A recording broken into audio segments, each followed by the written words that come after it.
This is The Speaking Show. I'm David Newman, and you're tuned in to the #1 podcast for speakers, consultants, and experts who want to speak more profitably.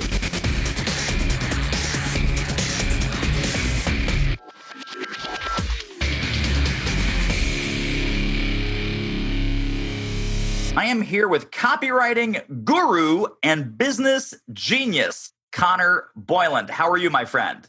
Hey, I'm great. Thank you. We literally had to turn on the recorder because you and I were kind of getting into, hey, Connor, where'd you come from? And how'd you get into this whole copywriting thing? And so rewind about 45 seconds from when we started about everyone needs sales copy. And just to be clear for folks listening, we're not talking about the copyright office in Washington, D.C. We're not talking about trademarks and patents. We're talking about writing marketing language that appears on things like websites and sales pages and landing pages. So, Connor, share a little bit about how you came into this world of copy, and then we'll talk about some of the cool, innovative things that you're up to, and then we'll also figure out some copy disasters and some war stories and all kinds of crazy things that you've seen. Sure, I'd be glad to. So, as I was telling you before, I used to be an engineer. I worked for this company called SpaceX. They make rockets, and I thought it was really cool. Everything I was supposed to do is go to college, get a degree, have a job, and I got the same itch that I think a lot of people listening to this can relate to, of wanting to quit your job and go work for yourself and figure out what your passion or your purpose is. And so some friends of mine had a company where they gave dating advice to men, and they helped them become more confident and social and meet women. And they asked me to come join and be a coach for them, which I never dreamed of doing. But that was the opportunity that came up that allowed me to quit my job and go on this entrepreneurial journey. So traveled around for a few years as a dating coach. And as I learned more about the business, I got more and more into copywriting and sales and marketing, because that's where all the real money is made. And I've always been seeking more autonomy and more control over my own business, my own finances. So I wanted to learn, like, what are the people at the top doing? And they were all pro copywriters who knew how to write a really good sales pitch that was very compelling and interesting and intriguing. And so I started learning how to do copywriting and started doing it for other companies that I was connected with in the men's dating market. And then I got good enough to start my own company where I run my own offers and my own email list and all that in men's dating. So I sell a lot of ebooks, training courses. We do high ticket coaching as well, which you have to sell over the phone. And then I started doing consulting and copywriting for other people outside of the men's dating space, and started helping people with their sales funnels, helping them to get it converting on cold traffic, people that buy a lot of media, that buy a lot of advertising, and they need to be able to convert that ad spend into an ROI and make money and be able to scale their business. And then also wound up working with a guy named John Benson, who is a really famous copywriter in my world in direct response. And he has a company now that I work with called CopyPro, which is software as a service that is aiming to replace a lot of the one-on-one work that business owners need to do when they hire a copywriter like me. So if you wanted me to do your sales copy and you wanted to hire me as your copywriter, you would have to first meet me and figure out if I was any good. And then we would negotiate a deal. We would come up with a plan. And then I would take, a few weeks to write you a sales letter or webinar or whatever. And we'd go back and forth until we thought it was ready. Then we would test it and look at the results. It's a whole process. And for business owners, the risk is that the copywriter is not any good, or they charge too much, or it doesn't work out. And so what CopyPro is a giant software system and also a library, a repository of all the best copywriting formulas and templates that have been working over the last 10 years. John Benson, the guy I mentioned who started the company, has some very high-level trainings for copywriters and some formulas for video sales letters. I think his claim to fame is that he invented the video sales letter. He was the first one to start doing that. So there's all these really high-level templates. And what you can do with CopyPro is, as a business owner, instead of going and hiring me for, 5, 10, 20 grand, you can join CopyPro. I forget the pricing, but it's just like a software that you join as a membership. And you enter in all the information about your business and what you sell and what you do and who you sell it to and what they struggle with. You just enter it all in, and someone like me can help you because I work with the company. And then you push a button and it'll just give you a sales script that's based off the top winning formulas in the market right now. And the software is unique such that it can spit out a unique series of sentences so that no piece of copy that you get is ever the same. There's hundreds and hundreds of variations that it goes through. And as we populate that system with more and more examples of good copywriting, we're going to start integrating AI and eventually have the AI take over and basically be a computer AI that can write copy just as good as a pro copywriter and much cheaper and faster to the average business owner, which is a huge, huge market. Wow. Yeah, no, that sounds fantastic. But what it really sounds like you're doing is I know it's a cliche word, but you're totally doing this. You're disrupting the copywriting marketplace. Yeah, you could call it a disruption at the very highest level, like the top copywriters. That's always going to be a very important skill. And there's always going to be business owners who want to pay the best copywriter to do the best kind of creative work. But for the mass market of business owners that cannot afford to pay someone like me, 20 grand for a project, that's just not going to happen. And they don't know how to go find a copywriter, and they don't, there's so much uncertainty. This removes a lot of that uncertainty. They're trying to become like the Uber of copywriting.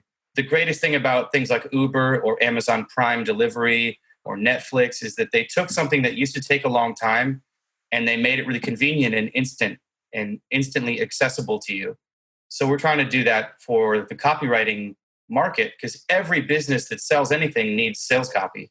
You can't really sell anything without words to sell it. And a lot of people just get lost or confused. And so this is a really powerful way for a business owner to get copy on demand anytime they need it for a fraction of what they'd pay a pro. Yeah. Let's take half a step back, Connor, because I'm curious. Obviously you've done a lot of copywriting yourself. You have a lot of copywriting clients. When people come to you, what are some very common copywriting disasters and copywriting cautionary tales of like just a total hot mess that the client might not have even realized is a total hot mess and is repelling leads and prospects instead of attracting them? It's a really good question. I've actually been working with a lot of small business owners with CopyPro, and probably the biggest mistake that they're all making, first of all, if you're not a copywriter, trying to write it yourself is a mistake.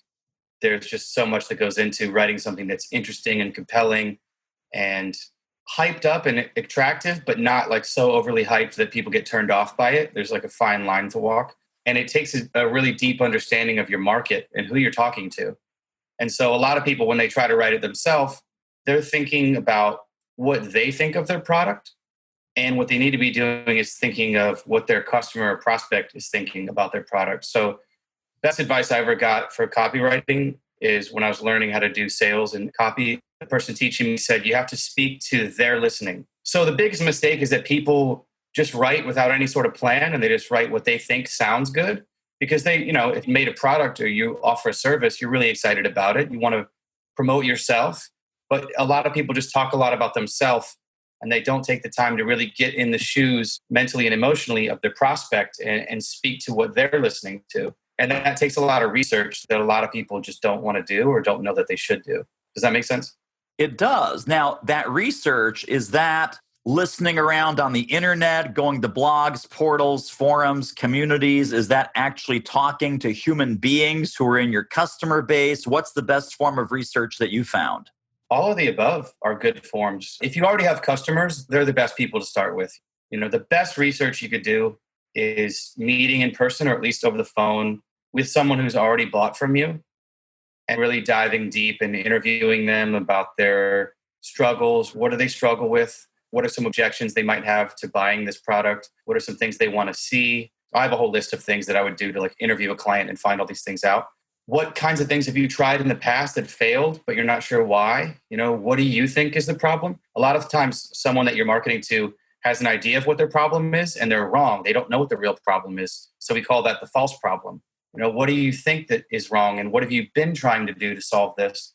Really just diving deep into what's your world like, specifically around this problem I'm trying to solve for you and sell you a solution. So for example, I had an easy time when I started doing this because I was selling in the men's dating space. And I used to be a customer. And then I've also just worked with these guys in person for so many years. I already knew very intimately what they're struggling with.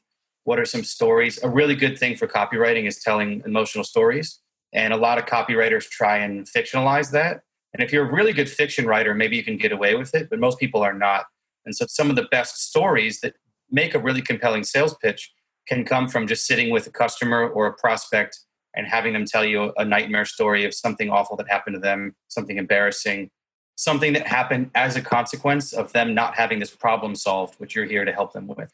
Didn't you say you help people with their speaking? Yes. I'm sure there's a lot of nightmare stories that people have about how they sucked at speaking and they felt embarrassed in front of a group, or they tried to pitch something and nobody bought and people were looking at their phones. And, there's a lot of pain under the surface of whatever problem we're trying to solve. And so research is about talking to people and digging it up. And if you can't talk to them personally, I've gone out with my clients and prospects and gotten drunk with them. Like, I know everything.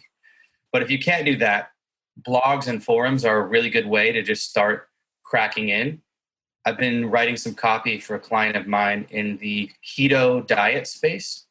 And so I know nothing about the keto diet. I know nothing about who we're selling to. A lot of them are women 50 plus.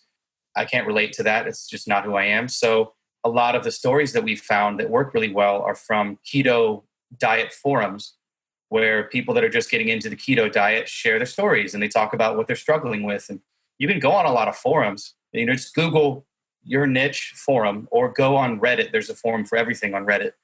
And you can sort a lot of forums by what are the most popular things that people are talking about. And in just like an hour or two, you can get a really good feel for the people I'm trying to sell to. Like, what do they think about? What are the words that they use? How do they talk about their problem? What are some phrases? What are some common experiences? What are some common enemies they have? Everybody has an enemy that they blame their problems on, whether that's right or not. You want to understand what they think. What are their current sources of information? How are they being served right now? What are the things they're missing? Just all these things that you want to find out that will go into writing good sales copy. And the best copy that you could write is for, like, say, a woman who just got into the keto diet, or someone who wants to learn how to be a speaker. When you know all these things about them and the way they think and what they struggle with, your copy, they're going to be reading it or watching your video if it's a video. And you want them to get this feeling of, oh man, this person really gets me. And whatever they have for me is just for me and no one else. And so you need to get really specific and really targeted. And so, yeah, either interviewing in person, I found, is the best way, or finding these forums where people share a lot of emotional stories and digging through that. Social media as well. There's Facebook groups for everything now. So yeah, just trying to figure out, like, who am I trying to sell to and what are they struggling with and what do they desire most? And how can I speak into that? Hey, good looking. Are you currently getting paid to speak? Would you like to ramp that up? We can help. Book a confidential speaker strategy call with our team at doitmarketing.com/call, and let's see what we might do together. The call is free, but the results may be priceless. Now, I also noticed that you have a program or a product called Wildfire Marketing. Is that still something that we're doing? Is the Wildfire Marketing value prop? I was doing that a lot last year when I was getting into consulting, and I had a business partner, and we're no longer partners. So that's just an asset that we sort of have. I'm not putting a lot of effort into that right now. Gotcha. But when we were, that was a method that I developed for people who want to grow an audience on social media, specifically Facebook and YouTube, because those are the two that I'm good at. And, Gotcha. One of the things that we found is, for a lot of business owners, they come to us because they struggle. They have something that they've created, a product or service that they're really passionate about, and they put a lot of time and energy into it. But then when it comes time to actually promote it or sell it, they feel really yucky or icky or unethical. They're not confident enough to really promote what they've created. And so it just goes unseen and it sits on the shelf, which is a shame. And so a lot of those people were really turned off by some of the more aggressive direct response style of marketing, which can appear to be very in your face. If I'm marketing to someone who doesn't know me at all, I need to get their attention really quickly, start driving them through my story and whatever I have to share with them. But there's another way of selling where you don't have to be such a good copywriter and you don't have to be so aggressive.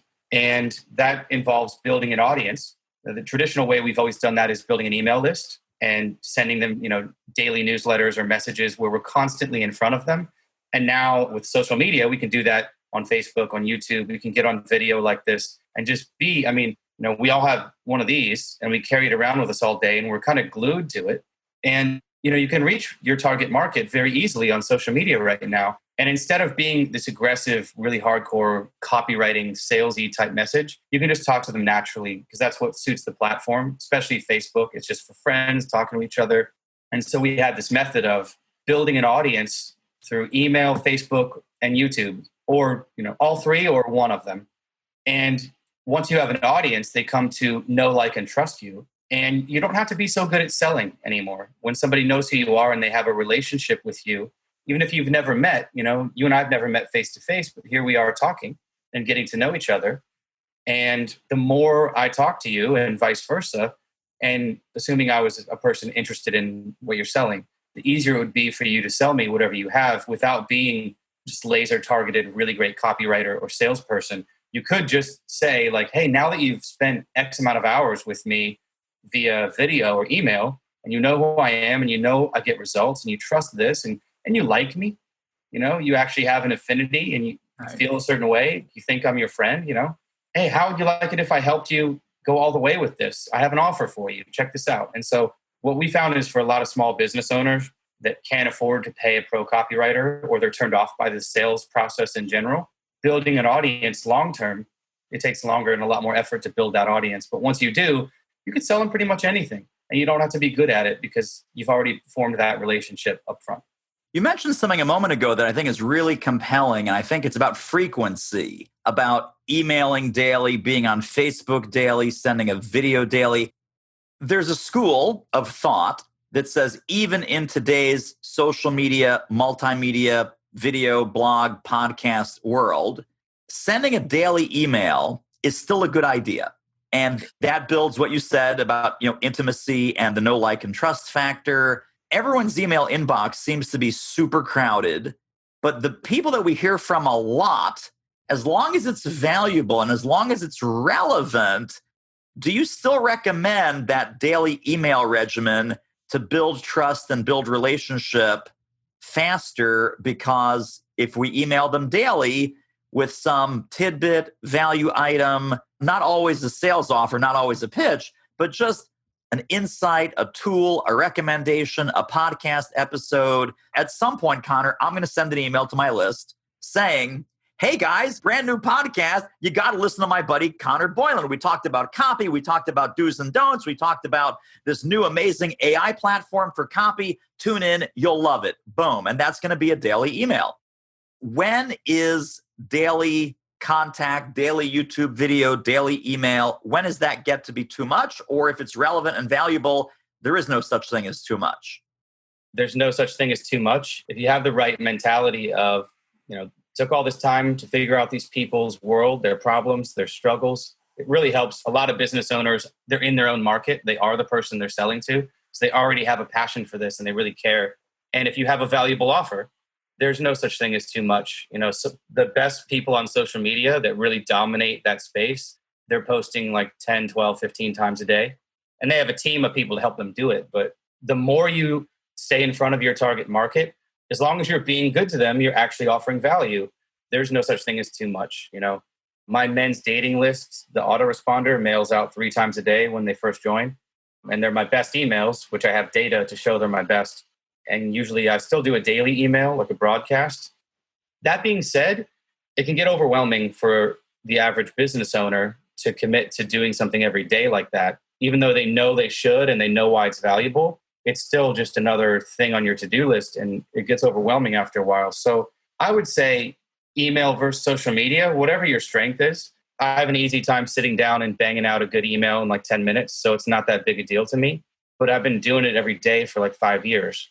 Some people struggle a lot to write and it's not their strength. And some people find it much easier to just turn on their cell phone and go live on Facebook for 10 minutes. You don't have to rehearse it. Live video works really well right now. It gets the most engagement and reach, which means you don't have to plan out a video. It's not scripted. They just want to see you being real and authentic and giving a valuable tip here and there. And, when I do live videos, I'm always making an offer. So like good copy always has a call to action. So whatever you're doing, if you're doing a video that helps someone, and you mentioned that frequency is important, it's really important that you keep mentioning that you have an offer that can help them.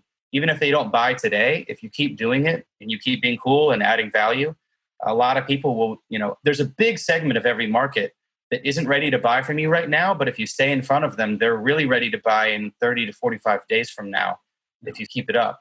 And that's a much bigger percentage of the marketplace than the people who want to buy right now. So whether it's an email or a video, if you keep in front of them and you keep mentioning that you have an offer, go to this website. You can see my course. If you like what you see, buy the course. Just keep reminding them that you have something to sell. That can be very powerful. And if you're a good writer, do email. If you're a good speaker, I know a lot of your people probably are, just go live on Facebook. It's super easy. Turn on your phone and talk to it for a few minutes and then be done. And it uploads right away. Not a whole lot of effort. And then if you're like me and you want to do everything, just do it all, Full-time marketer mode. Yeah. And we're reaching a point now in marketing online where email used to be the king, and it still works very well. And everyone I know that makes money has a strong email list. I don't say give up your email list, but social media can be a lot more immediate and cut through a lot faster. Like in the past, the way that we would build businesses online is we would build an email list, and then on day one, they would get one email, and we would send them a piece of content and then get them to consume the content. And that would start to build a relationship and establish that, hey, this is who I am. I know what I'm talking about. I have more good stuff for you. You're going to want to keep watching this.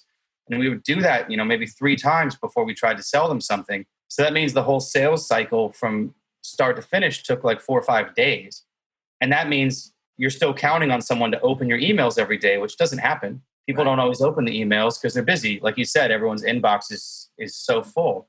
But social media is a lot faster way to do the same thing. We're just trying to build a relationship somehow. And social media feeds, if you watch one video, the algorithm decides, I'm going to show you more of those videos right now, today. I don't have to wait for you to open tomorrow's daily broadcast. I'll just keep on putting more and more stuff in front of you. And if you're putting money behind that too with paid advertising, you can even accelerate it even more. So it's all doing the same thing. We're trying to build a relationship so that you know me and like me and trust me so that my selling power goes a lot farther and it's a lot easier to sell what I have. Social media is, if you do it right, can be a much faster way to do that. What a great episode. Wowza. Tell you what, if you want to ramp up your revenue as an expert who speaks professionally, you should really check out our free online training at doitmarketing.com/webinar. And it sounds like the combination of social media plus email plus video, whether it's Facebook Live, YouTube, etc., that seems to be the big trio right now, correct? Yeah. And, you might want to throw in chatbots in there as well. Facebook Messenger, it has become a huge marketing channel. And so there's a nice little combo that you can do with having a Facebook Messenger list, which is free. Just look up ManyChat. They're like the top service for that. It's a free service. It's a Facebook Messenger autoresponder that you can send out broadcasts to. And that plus Facebook video, Facebook groups, everybody lives on Facebook these days, depending on who your market is. If they're younger, they might be on Instagram, but same concept. So yeah, email, Facebook, YouTube, Instagram. Don't forget messenger bots. Those are a pretty big deal right now. It's just a more instantaneous way to communicate with someone. And even, I haven't done this at all, so I can't speak to it, but a lot of very successful marketers that I know do text message marketing. Yeah, for sure. Very immediate and very intimate in your phone, Yeah. And texts have like a 90+% open rate because everyone looks at their texts. Yeah. Same with Facebook Messenger. The open rates are crazy. There are different rules though about promotion. So email is going to be the most relaxed when it comes to promoting the hell out of whatever you're selling. There are things that I can't sell on Facebook because they just don't like it, especially in men's dating. Anything that even sounds like I'm talking about sex just can't go. Right. But I can say some very R-rated things in my email list and nobody cares, Right. So there are different rules. There's different compliance with different platforms, and email is usually the most lenient. So depending on what you're selling, just figure out what works best. I love it. Well, I'm going to ask you 2 final questions here as we wrap up. The final question is going to be, how do people get connected and stay connected to more Connor and more of your brilliance? But even before we get to that, if folks were to take one central idea from our conversation today about marketing, copywriting, messaging, what would you hope that one central key concept might be? Sure. So I would say a really good concept that I just always come back to whenever I'm stuck is that as long as you focus on your target market and you make it all about them and not you, which is a big mistake a lot of people make. They try to tell a lot of stories about themselves, or they talk about their product a lot, or they talk about how great it is. But no one really cares about your product. They care about themselves and what it can do for them and what's in it for them. And if you understand that, and this is like a concept that's changed my life in business, it's changed my social life as well. It's like straight out of How to Win Friends and Influence People. If you make it about the other person, you win. You can't really fake that. You have to actually care. But I'm sure most people listening to this would agree that you got into business for yourself because you wanted to serve or support other people and improve their lives and make money from it and have a business that you're really happy about. And if you focus on that and really understand no one is paying that much attention to you, no one really cares that much. They care about themselves and their own problems. And if you can learn how to speak into that and make it all about them, you'll have no problem selling whatever you want to sell. Slam dunk. Totally great. Now, how do people get more Connor? Where do we go? Websites, links, goodies? What do you got for us? Just go to Facebook /Connor Boyland.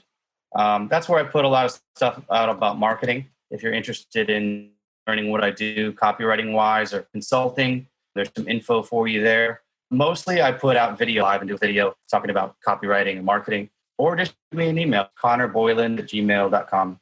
And it's CONORBOYLAND. Tremendous. And then also we should check out copypro.ai. Yeah, check it out. It's pretty cool. That's the website, copypro.ai. Probably the coolest thing if you're interested to check out is there's a webinar that John did for investors, and it explains everything about what the company does, how to get set up. It's still in the startup phases. So there's a version 1 of the software. We're working on version 2, but you can join as a contributor or as a buyer of copy. So I'm working with a lot of people who do that right now, but the main site is copypro.ai, and you can do a little trial. If you click on the thing that says invest, that's where a lot of good information is on what we're doing. Digital marketers invested, Kajabi's invested. So there's a lot of firepower behind this. We're really trying to build it up into a big deal. Tremendous. Well, Connor, thank you so much. This was a tremendous interview. You rock. I appreciate you. Thank you, my friend. Thanks, man. You rock too. Appreciate you having me. Well, that wraps up another episode of The Speaking Show. Hey, tell you what, if you like us, rate us and review us on iTunes. Subscribe. Tell a friend. Go grab the notes and downloads and extras at thespeakingshow.com. See you next time.